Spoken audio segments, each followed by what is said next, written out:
Paz do Senhor, queridos irmãos. Amém? Louvado seja Deus, bendito seja o nome do Senhor. Estamos gratos ao Senhor por esta rica, bela oportunidade que o Senhor tem nos concedido, por sua graça, sua paciência em nossas vidas. Como é bom, mais uma vez, estar cultuando junto com os amados irmãos. É sempre um prazer estar aqui com os irmãos louvando e bendizendo o nome do Senhor. Amados, desde já, meus parabéns a essa igreja. Deus continue sendo o maior amor da vida desta igreja. Que Cristo continue sendo a pérola de grande valor das suas vidas. Que o Senhor seja a pedra angular. Que o Senhor seja, de fato, a quem nós devemos correr desesperadamente para encontrar graça e misericórdia da sua parte. Então, desejo de todo o meu coração o melhor para vocês. Deus continue abençoando poderosamente e recebam mais uma vez um abraço lá da terceira igreja do Panorama. Amém? Deus abençoe, queridos, em nome de Jesus. Vamos abrir, amados, a nossa Bíblia no capítulo 22 de Mateus. Mateus, capítulo 22. Nós vamos estar lendo o versículo 34 ao 38. Mateus, capítulo 22, versículo 34 ao 38. Louvado seja o nome de Jesus. Mateus 22, 34 ao 38. Eu acredito ser bem conhecido dos amados irmãos.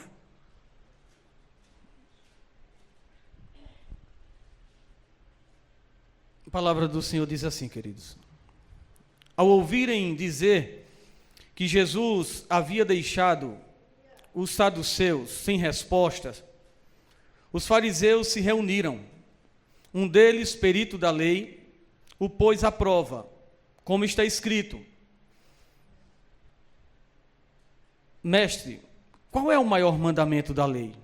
Respondeu Jesus: ame o Senhor, o seu Deus, de todo o seu coração, de toda a sua alma e de todo o seu entendimento. Este é o primeiro e o maior mandamento. Eu vou ler novamente o versículo 37.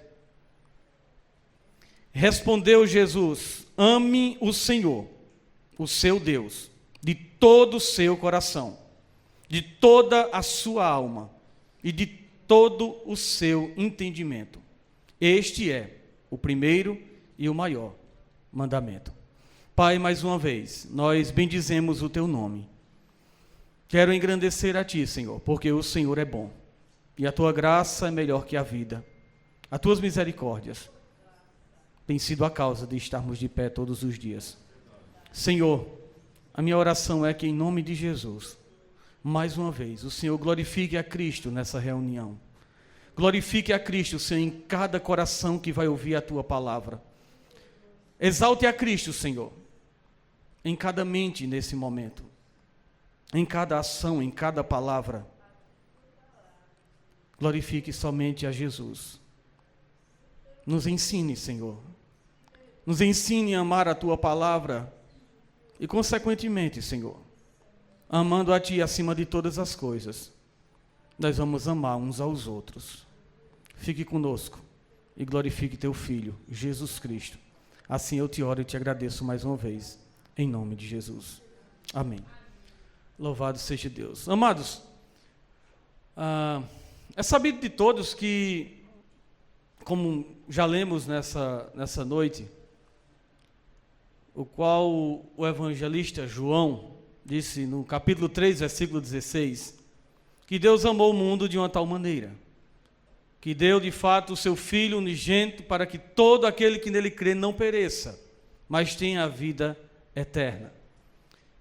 Como foi lido também na epístola de João, nisto sabemos que o amamos, porque ele nos amou primeiro. Sabemos que o Senhor nos amou primeiro, antes de todas as coisas, antes da fundação do mundo. Deus já tinha matado o cordeiro, como diz em Apocalipse. Deus já tinha providenciado a salvação do homem. Deus, por sua graça e bondade, já tinha providenciado a redenção dos nossos pecados.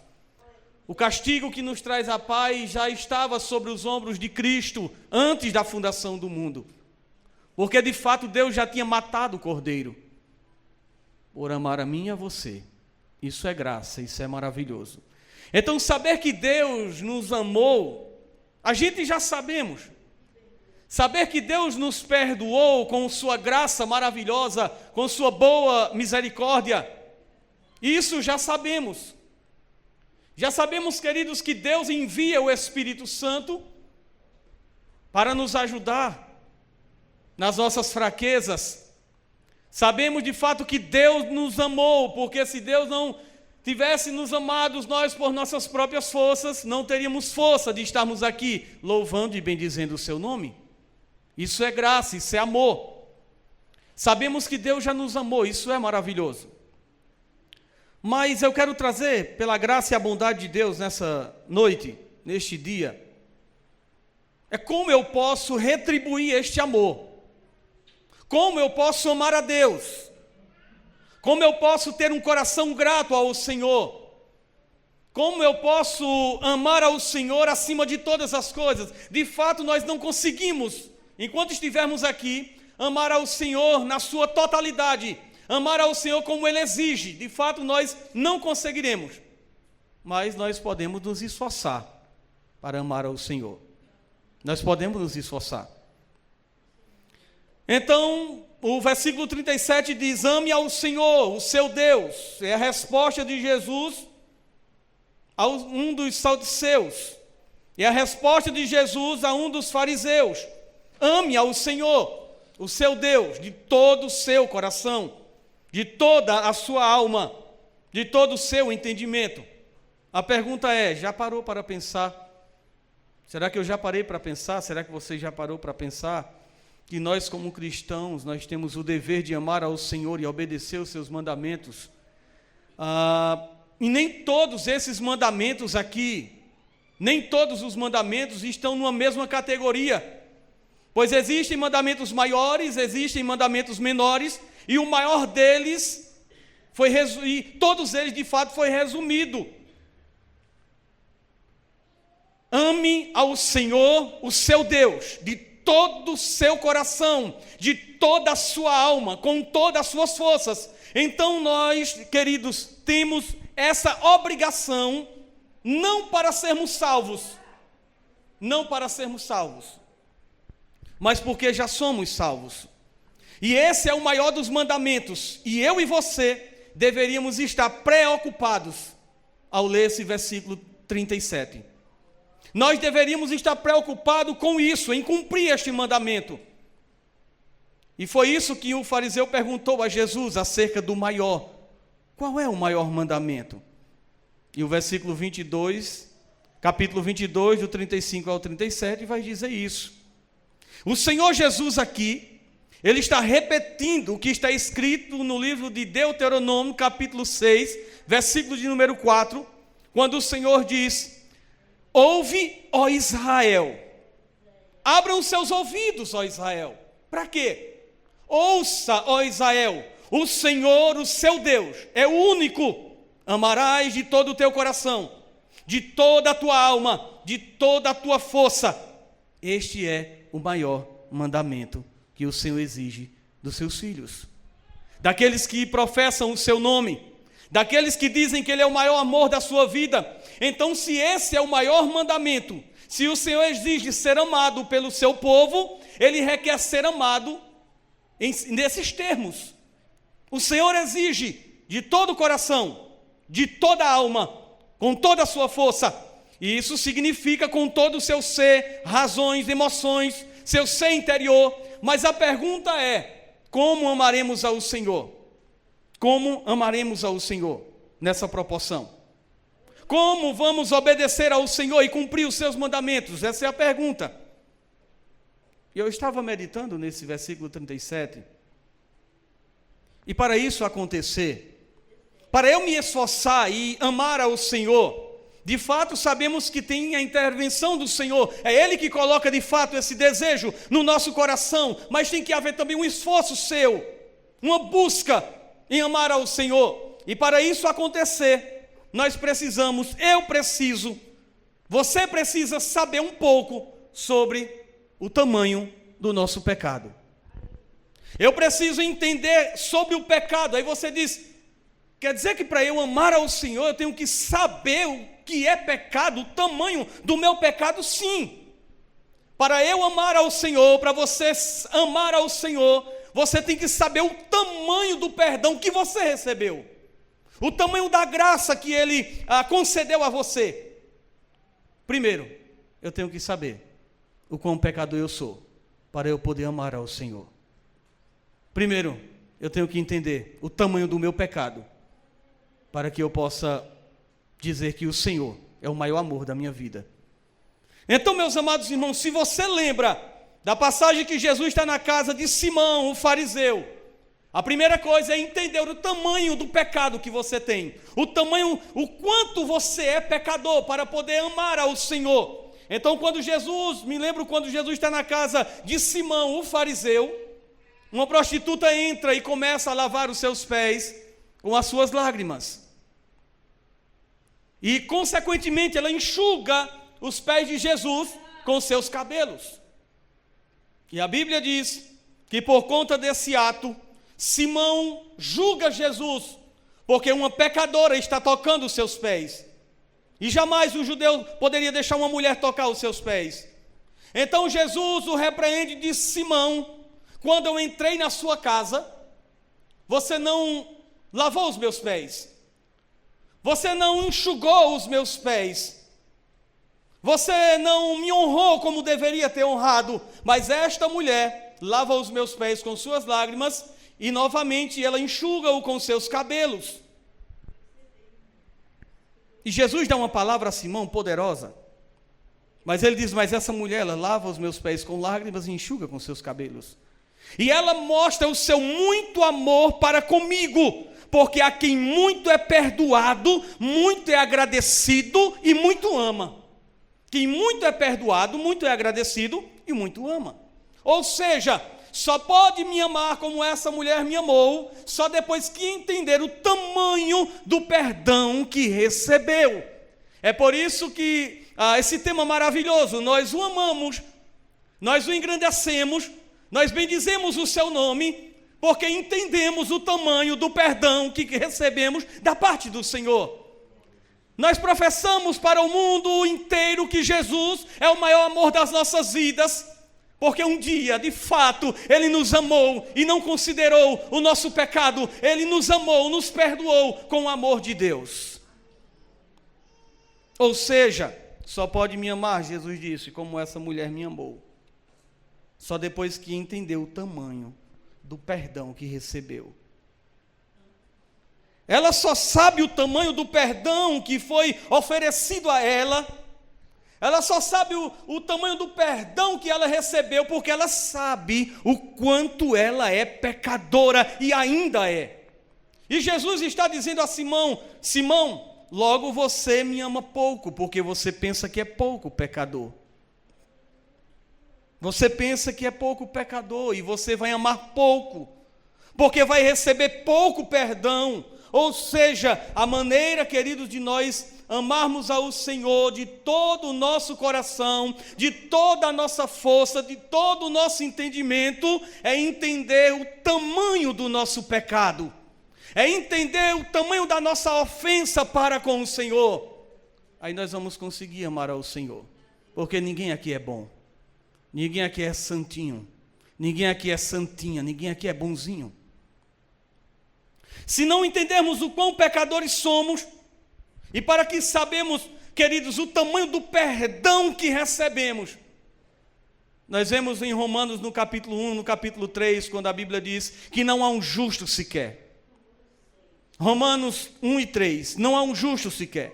Gênesis capítulo 3 vai dizer que os pensamentos dos homens eram maus continuamente. E Gênesis capítulo 8 também vai dizer que a maldade e os pensamentos dos homens é desde a sua meninice. Salmo 151 vai nos dizer que eu fui formado em pecado e em pecado minha mãe me formou. Queridos, nós somos extremamente pecadores. Extremamente pecadores.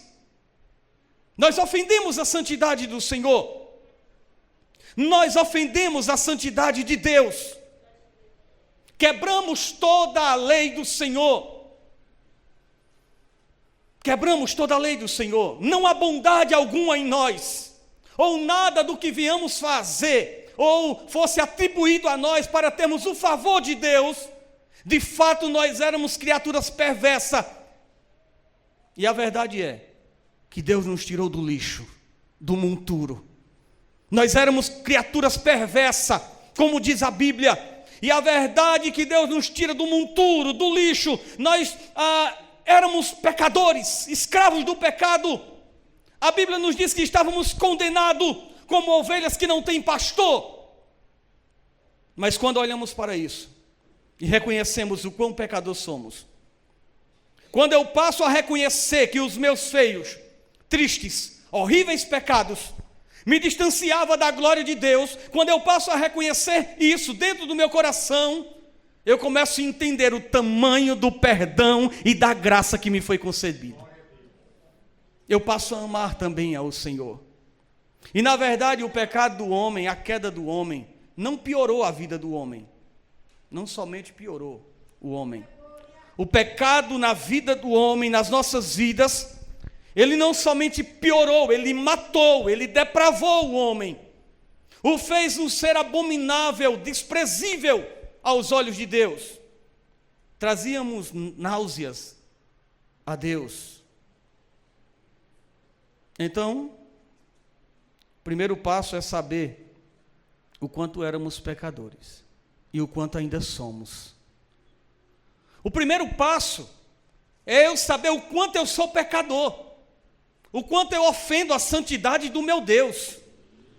Mas também o segundo passo é eu entender que Deus me perdoou.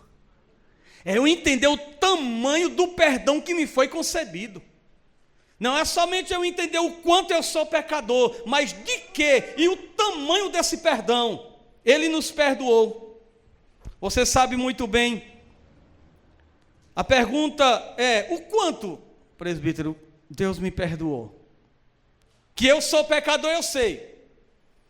Mas qual foi o tamanho dessa graça, o tamanho desse perdão? Lembra da parábola do credor incompassivo? Ele devia 10.000 talentos para o seu senhor. E ele não tinha como pagar essa dívida, porque era uma dívida impagável. Era uma dívida inquitável. Mas o seu senhor olha para ele e ele diz: tem misericórdia de mim, tem paciência comigo.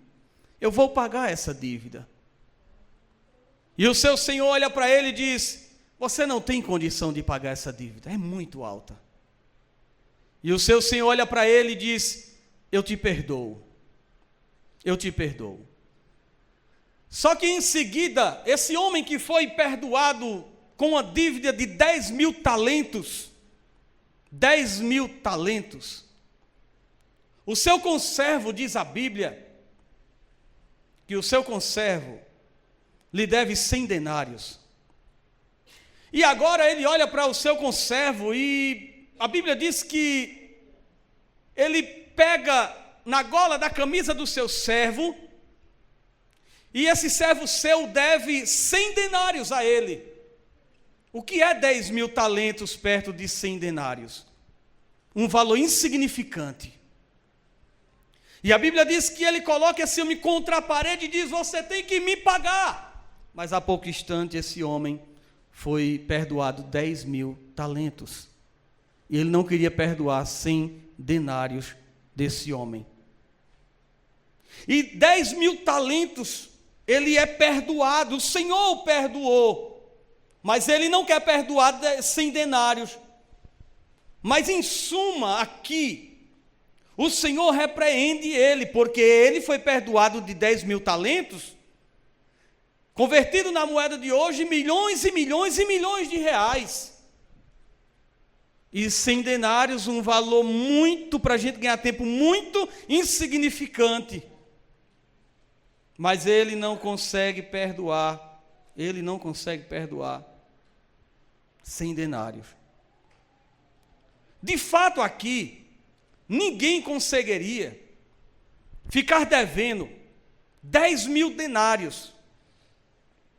O que Jesus faz aqui, nessa parábola do credor incompassivo, o que Cristo mostra aqui nessa parábola, para nós entendermos, de fato, se olharmos, é um exagero, essa conta que Jesus faz.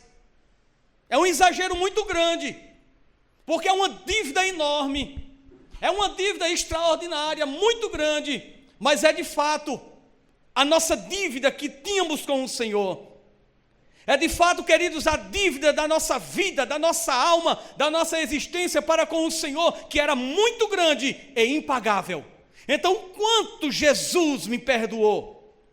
Quanto foi a minha dívida para com Ele? De que Jesus me perdoou?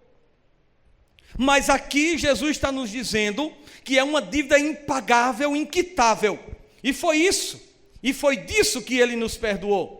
De homens que bebiam iniquidade como se fosse água, de uma dívida qual quebramos toda a lei de Deus, e essa dívida era inquitável, mas graças a Ele, com muito amor com que Ele nos amou, Ele pagou a nossa dívida, Ele quitou a nossa dívida, tirando a conta nossa e colocando na conta de Jesus, e cravando-a naquela cruz, por graça e bondade, em Cristo Jesus.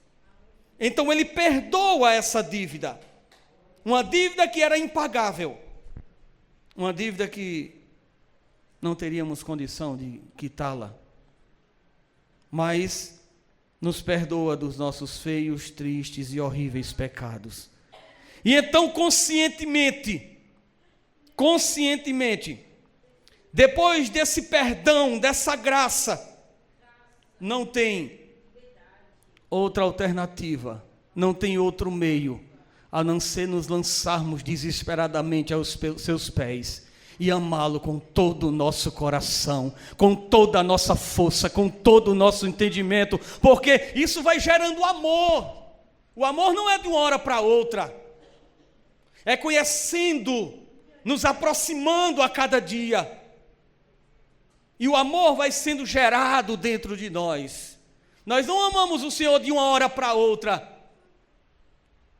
mas primeiro a gente entende o quão somos pecadores, para depois entender o tamanho do perdão que Ele nos deu. E quando eu passo a compreender tudo isso, irmãos, que falamos até agora, eu passo a ter um relacionamento vivo e pessoal com Deus.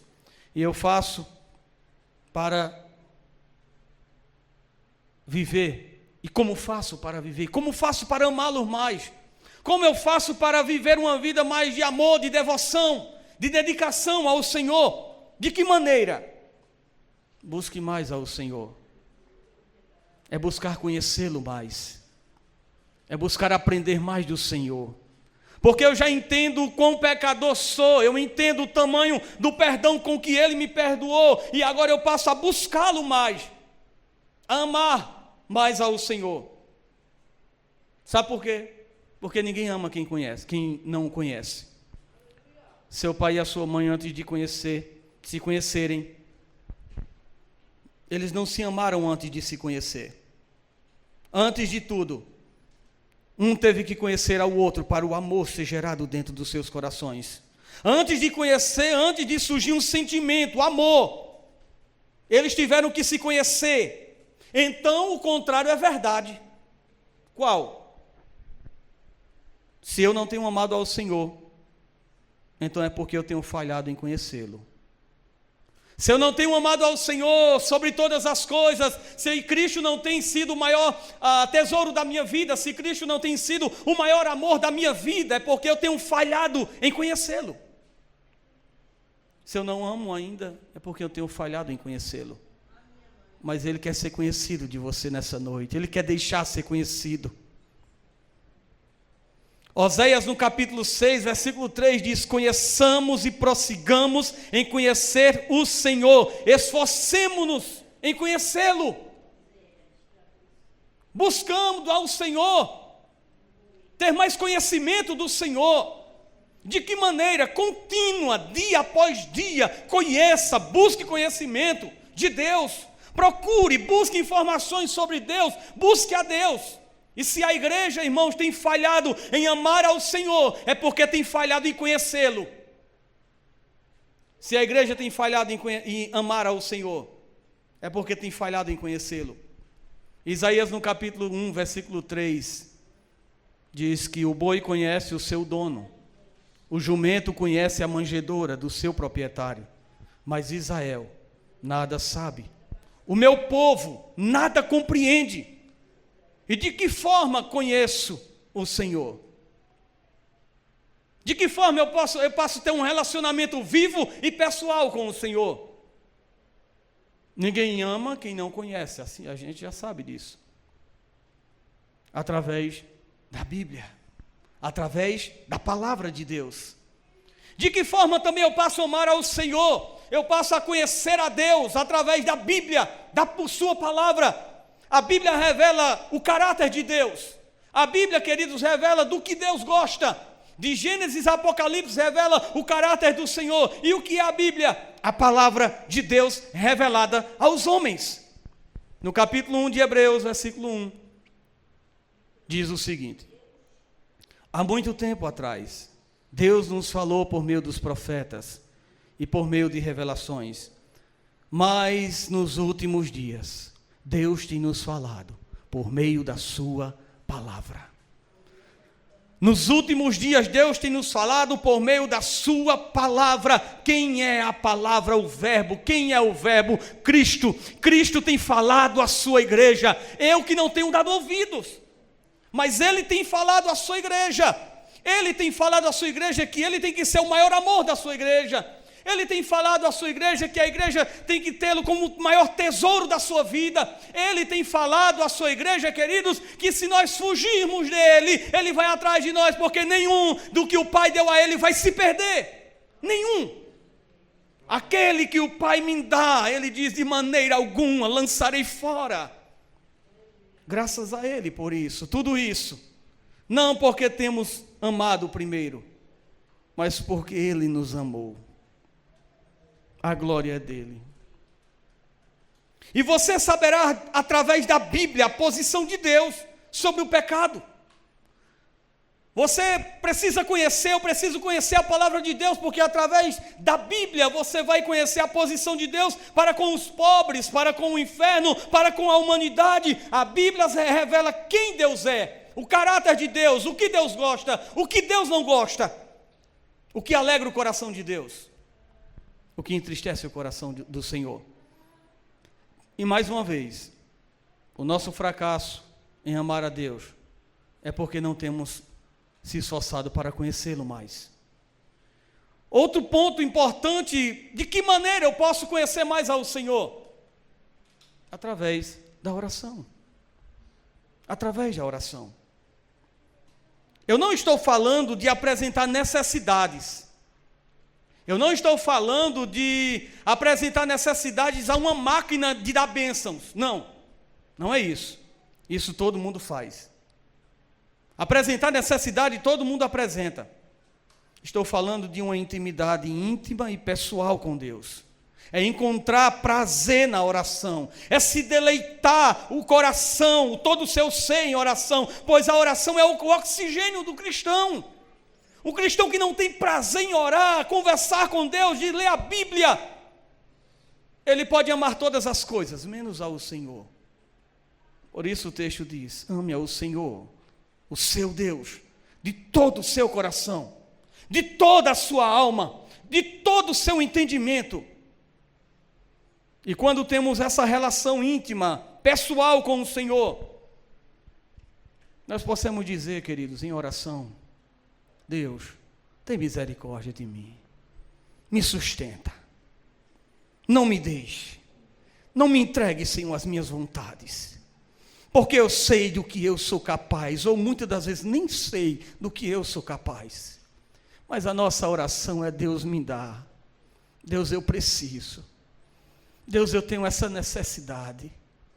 Mas a gente nunca tira um tempinho para dizer: eu vou conversar com Ele, só para ouvir a voz dEle, só para ver o que Ele tem para falar comigo, se deleitar na sua presença. Eu não tiro um tempinho, mas a minha oração é: Deus, eu preciso, Deus me dá, eu necessito, mas não encontramos prazer na oração, não nos deleitamos em oração com o coração contrito. E Ele disse: vocês vão me buscar e vão me achar, mas de fato quando me buscarem de todo coração, de todo o coração. E diga ao Senhor: não me abandone, Senhor. Ore como Jesus orou: não me deixe cair em tentação. Não me entregue à minha própria sorte. É ter prazer em falar com Deus, é ter prazer de ouvi-lo, é ter prazer de ouvir a voz do Senhor. Ele não é uma máquina de dar bênção, é ter intimidade com Deus. Então passamos a conhecê-lo mais, através da vida de oração, através da leitura bíblica. O Salmo 25 diz que a intimidade do Senhor é para os que o buscam, é para os que o temem. E Ele revela os seus segredos. Mas Ele revela aqueles que têm prazer de conversar com Ele. Então, quando eu oro com mais intensidade, Ele se torna para mim algo real. Ele não é mais algo abstrato para mim. Não é mais algo secundário para a minha vida, não mais transcendente, mas é algo próximo e íntimo. Irmãos, agora depois de conhecer, depois desse conhecimento, desse relacionamento, primeiro eu entender o quão pecador eu sou, de que Ele me perdoou, eu passo a amá-lo. Eu passo a conhecê-lo através da sua palavra, ter intimidade com Ele através da oração, como amigo. Agora, depois desse conhecimento, desse relacionamento, isso me traz por Ele sentimentos. E os sentimentos não é de uma hora para outra. Ninguém ama uma pessoa de uma hora para outra. Você vai conviver com aquela pessoa, vai passar a ter intimidade com aquela pessoa, vai saber os gostos daquela pessoa.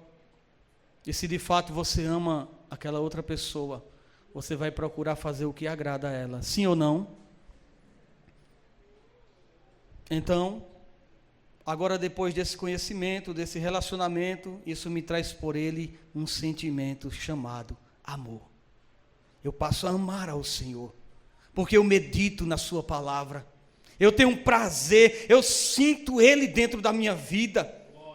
Eu sinto, eu tenho contato, isso desperta em mim sentimentos. E esses sentimentos então viram amor. E agora eu passo a amar ao Senhor. Ele agora passa a ser o maior amor da minha vida. Eu achei muito interessante, pastor Augusto, esses dias tem duas menininhas lá na igreja que ela tem mais ou menos, uma tem 10 e outra tem 8 anos, duas irmãs. E eu estou colocando elas para louvarem sozinha na igreja. E eu vejo elas muito animadas, bem animadas. E eu disse a elas, se o presbítero David, a partir de hoje, eu vejo elas muito animadas, bem, como diz, bem fervorosas, louvando, glorificando ao Senhor. E eu disse a elas, fui levá-las em casa, e eu disse: se o presbítero David, a partir de hoje, dissesse a você, tem 10 anos, tá? Olha a resposta que ela me deu. Se o presbítero David dissesse a você, a partir de hoje, vocês não vão mais cantar na igreja, vocês não vão mais cantar, vocês vão ficar só no banco ali. Sabe qual foi a resposta que ela me deu, pastor? Ela disse: presbítero, a gente ama cantar. Se o senhor tirar 10 anos, se o Senhor tirar isso de mim, a gente vai sentir muita falta. Mas a gente ama estar com os irmãos ali, mesmo cantando ou não. A gente canta do mesmo jeito. Presbítero, se a gente não cantar lá na frente, a gente canta lá no banco assim, do mesmo jeito. O senhor vê que a gente fica fazendo gesto? Eu digo: eu vejo a animação. Eu conversando com a mãe dessas duas crianças, a mãe dela lê vários livros por ano. É uma bênção, são um casal, uma bênção lá na igreja.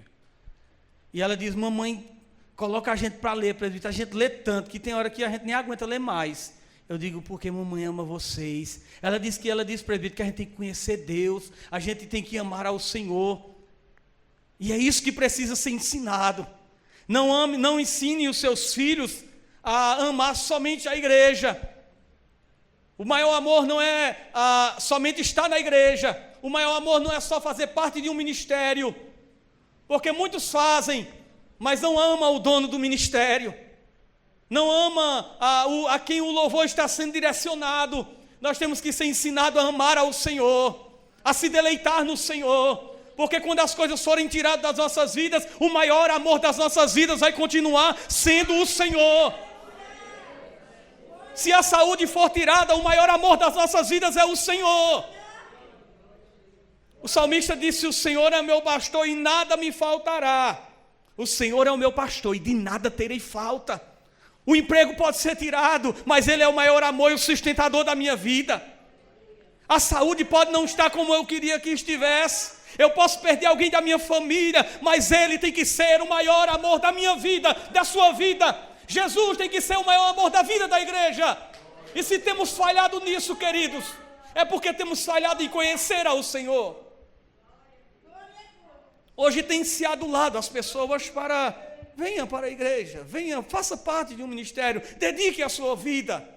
Mas como foi falado ontem aqui, uma palavra abençoada, nós falamos aos ouvidos, mas se Deus não for lá e trabalhar dentro daquele coração, nós falamos aos ouvidos, mas é Deus que fala ao coração, é Deus que transmite ao coração.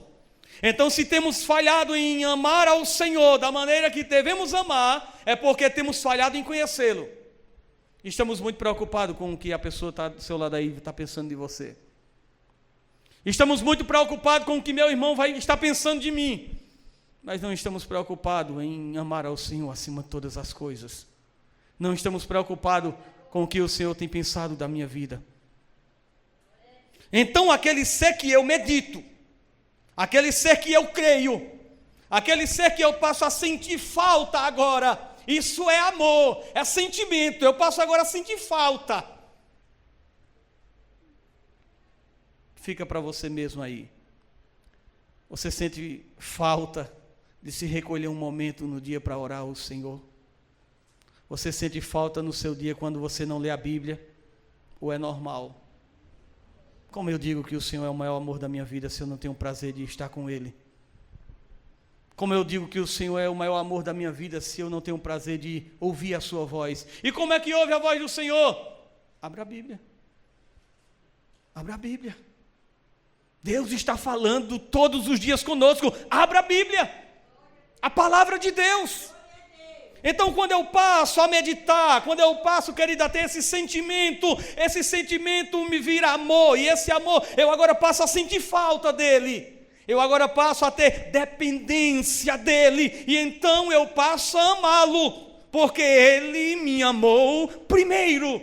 E esse sentimento dentro do meu coração, automaticamente, eu não vou ter direito algum.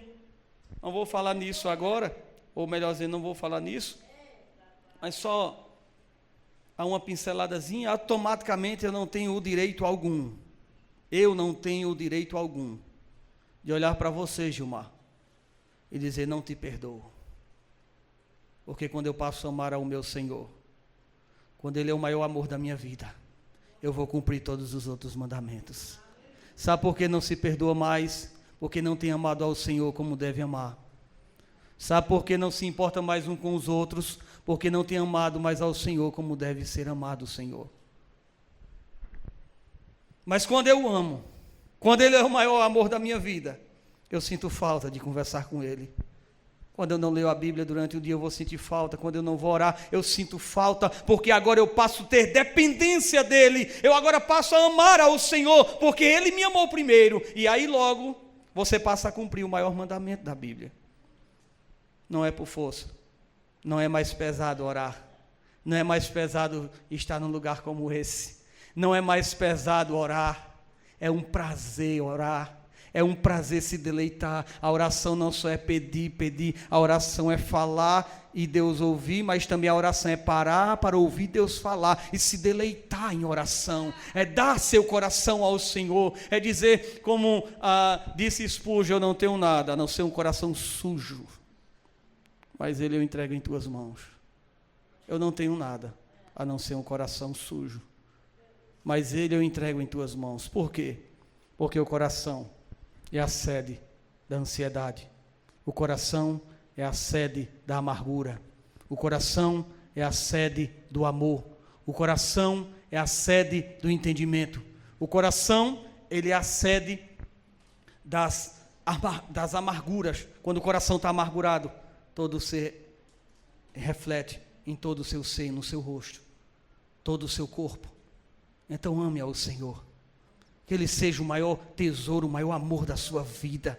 Passe a amar ao Senhor. E não vai ser mais pesaroso, irmãos, estar num lugar como esse. Não é mais pesado participar da oração e da comunhão com os irmãos. Por quê? Porque você agora entende o tamanho do seu pecado. Você entende do tamanho do perdão que você recebeu. E automaticamente você se lança aos seus pés em gratidão, em louvor, em adoração. Por quê? Porque agora eu passo a ter uma intimidade, algo íntimo, algo pessoal com Ele, porque Ele me amou primeiro. Agora eu passo a ter desejo por Ele. Eu passo a desejar estar na casa dEle. Eu agora passo a ter prazer na leitura. Eu agora me deleito em oração. Eu agora quero conhecer o meu Deus. Por quê? Eu quero conhecer a Ele, porque eu quero cumprir a sua palavra. Porque eu quero agradar o meu Senhor. Porque Ele é o maior amor da minha vida. O maior amor da sua vida não é o seu filho. Se for, algo está errado. O maior amor da sua vida tem que ser Cristo. O maior amor da sua vida, o maior tesouro da sua vida. Sua família é maravilhosa, é muito importante. Mas o maior amor da minha vida tem que ser Cristo. Você agora ama se deleitar em oração, porque o conhece, sabe o que Ele fez por você. Você agora tem desejo de falar com Ele e ouvi-lo, a sua voz, porque você o ama, porque você sabe o tamanho do perdão que você recebeu. Você sabe que não era para estar aqui. E você faz tudo isso, não porque você é bom, não porque há bondade alguma em nós. Nós fazemos isso porque Ele nos amou primeiro. Nós o amamos porque Ele nos amou primeiro. Nós louvamos porque Ele nos amou primeiro. Nós prosseguimos, mesmo cabisbaixo, mesmo capengando muitas das vezes, mesmo com vontade de mais, nós prosseguimos porque o que tem sustentado a igreja é o amor, a graça e a bondade de Deus. Essa graça, esse favor imerecido e essa misericórdia é Ele não nos tratar como a gente deveríamos ser tratados. Isso é misericórdia, isso é graça, é favor imerecido. Curve sua cabeça, por gentileza. Pai, no nome de Cristo Jesus, nós bendizemos o Teu nome, Senhor. Nós queremos engrandecer o Senhor. Nós queremos Te agradecer, Jesus, porque tudo isso que está acontecendo nessa igreja, tudo isso que está acontecendo no meio do Teu povo, não é outra coisa a não ser graça e misericórdia. A misericórdia, Senhor, é que nós Te afrontamos tanto, nós Te desobedecemos tanto, Senhor, e o Senhor não tem nos tratado conforme, o Senhor não tem nos dado o que de fato a gente merece, mas a Tua graça derramada no coração da Tua igreja nos faz Te amar muito, muito mais, Senhor. Não Te amamos, Senhor, como deveríamos amar ao Senhor. Como Tu disseste a Pedro: Pedro, Tu me amas. Pedro, Tu me amas. Pedro, Tu me amas. Ah, Senhor, no final ele diz: tu sabes, o meu amor é imperfeito, mas desesperadamente, Jesus, nós corremos para ti, porque entendemos que é no Senhor que o fraco é fortalecido. Corremos, ó Deus, para o teu amor, porque entendemos, Senhor, que é debaixo do teu amor, dessa graça, dessa misericórdia, que a igreja subsiste, que a igreja não para, que esta igreja vai continuar firme, forte, cheia do teu Espírito Santo, não porque ela é boa, mas é porque o Senhor tem nos amado com o amor que nos constrange. E, Senhor, tenha misericórdia se nós não temos retribuído esse amor. Tenha misericórdia, Jesus, se nós não temos te amado como deveríamos. Mas nos ensine a te amar, Senhor. Nos ensine a entregar o nosso coração todos os dias ao Senhor. Porque a tua boa palavra diz: há uma doença no coração do homem, quem pode o curar? Mas o Senhor imediatamente diz: eu, Senhor, sou quem sonda os corações. Eu, o Senhor, sou quem sondo e esquadrinho os corações. Eu, o Senhor, sou quem limpo. Eu, o Senhor, sou quem restauro. Eu, o Senhor, sou quem levanto. Eu, o Senhor, sou quem faço nova todas as coisas. Bendito para sempre é o teu nome, Jesus. Perdoa-nos, Senhor, perdoa-nos. Nós pedimos perdão a Ti nesse momento. Nós pedimos perdão a Ti nesse momento, Senhor, porque muitas das vezes o Senhor tem falado conosco. O Senhor tem nos dito volta, e nós cada dia mais temos nos distanciado de Ti. Muitos têm se distanciado de Ti, Senhor. Mas cremos, Jesus, que nenhum daqueles que o Pai te deu vai se perder. Nenhum, Senhor. Nenhum. É o Teu amor que faz isso. É o teu amor que junta esse povo para te adorar.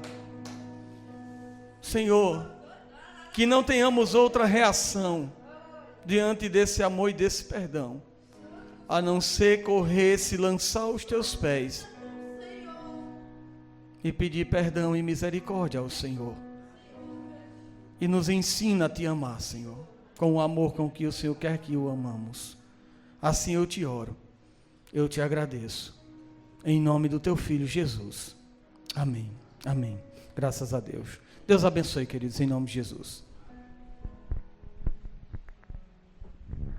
Amém. Graças a Deus. Louvado seja o nome do Senhor por sua palavra, né, irmão? Enquanto o presbítero David estava ministrando a palavra, ocorreu-me que aquele texto de João capítulo 16, quando o Senhor Jesus disse que está voltando para o Pai, e é bom que ele volte para o Pai, porque ele vai enviar o Espírito Santo. E ele diz que quando ele vier, o Espírito Santo, ele vai convencer o homem do pecado, da justiça e do juízo. E se é obra do Espírito Santo nos convencer do pecado, da justiça e do juízo, o contrário também é verdadeiro. A obra do diabo é nos convencer que somos bons. É tarefa dele dizer que nós somos especiais, somos limpos, não temos do que nos arrepender, nunca matamos ninguém, nunca roubamos. Qual mal há no meu coração, afinal de contas? Essa é a tarefa do diabo, de nos convencer de que somos bons. E a tarefa do Espírito Santo é de nos convencer que somos pecadores e carentes da sua graça, devedores dele. E se somos devedores dele, irmãos, é porque ele nos perdoou. E se ele nos perdoou, devemos amá-lo mais e mais. Louvado seja o nome do Senhor.